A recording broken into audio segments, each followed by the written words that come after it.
online learning model around the world has been a success. So are we therefore talking about areas where online learning is either impossible or it hasn't happened over the past 4 months? Well, online learning is a great thing if you're online. We know that at least 500 million of the children who are now out of school are not online. Where we know from our surveys in Save the Children and wider surveys that at least 80% of children in the poorest countries who are out of school are getting no support at all with learning. Now, it's absolutely critical that when these children go back to school, they first of all, they're assessed. And secondly, that schools are properly resourced to conduct these learning assessments and provide them with accelerated learning.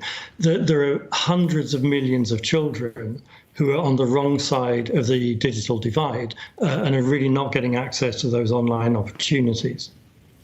If this is as bad as you say it is, Mr. Watkins, and I'm not questioning that, of course, briefly, does this mean that we all suffer? Because if you've got a 10-year-old and the education of that 10-year-old stops at 10, you've then got a 15, a 20, a 25-year-old lacking the basic skills to go into the workplace.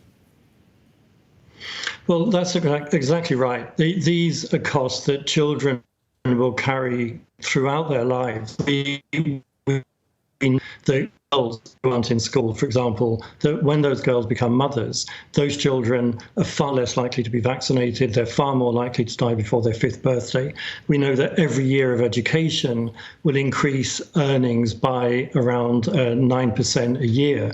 So for millions of children, this is their exit out of poverty, which has been closed down. Now, that is why we're calling on the international community to convert the debt liabilities of the very poorest countries into investments in this precious asset of children and the education of children.